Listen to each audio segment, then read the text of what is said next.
भक्ति और निर्गुण तत्व में ही इस मंच पे आज रहूंगी और जिस मुक्ति धाम को लेके ये आयोजन है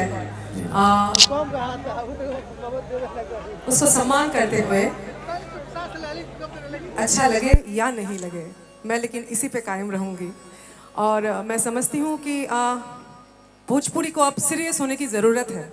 भोजपुरी मतलब सिर्फ नाच गाना नहीं हो सकता और कोई अगर यह कह रहा है वो बहुत बड़ा झूठ बोल रहा है। और इसको मैं साबित करती हूँ बोल के नहीं कि एक दूसरे को बोल के मैं व्यूज़ ले लूँ, नहीं, बोल के नहीं, कार्य करके, संगीतमय कार्य करके। और अगला गीत मैं आप भी मुझे बोले हैं कान में, बहुत पुराना गीत है वो, हे दुर्गा भवानी माई महारानी, मैं ज़रूर गाऊंगी इसके बाद। कोई बोल रहे हैं छुट्टी लेके आई है बल्लम जी, और जयकरनाथ भोलेनाथ जी जायसवाल जी मैं ज़रूर गाऊंगी। फिलहाल मैं एक हमारे भोजपुरी साहित्य के आदि कवि है कबीर जी, और उनके एक दोहे से शुरू करके मैं भोजपुरी एक निर्गुण जो कि सुनने में निर्गुण जैसा नहीं लगता है ऊपर, और वही है कबीर जी की खास बात। एक कबीर जी की मैं रचना सुनाऊंगी।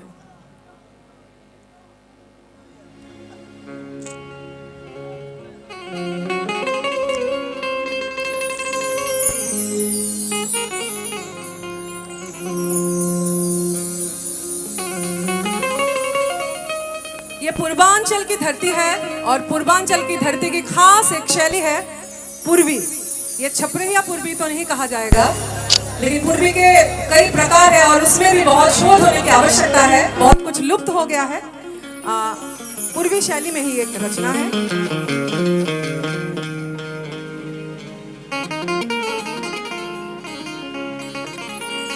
कबीर खड़ा बाजार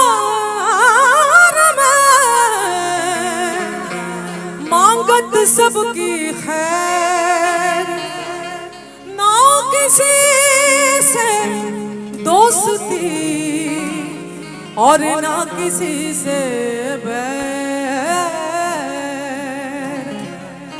कबीर कहे कमान को दो बातें सीख ले, कर साहिब की बंदगी और भूखे को अन्न दे।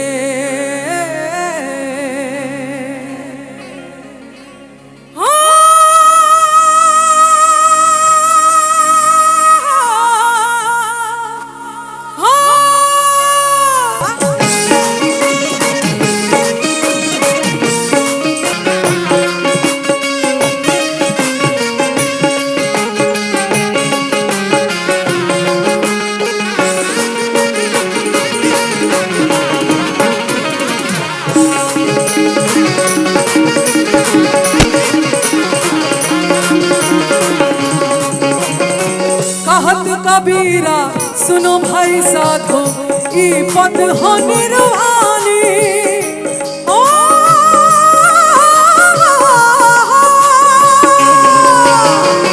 कहत कबीरा सुनो भाई साधो की पद हो निर्वाणी।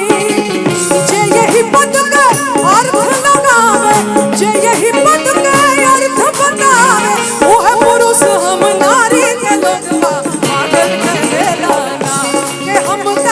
नैहर के पानी रसीले के लोगवा पागल कहलाना, पागल कहलाना रे लोगवा पागल कहलाना, पागल कहलाना रे लोगवा पागल कहलाना। के हम का नैहर के पानी रसीले के लोगवा पागल कहलाना, के हम का नैहर के पानी रसीले के लोगवा पागल कहलाना।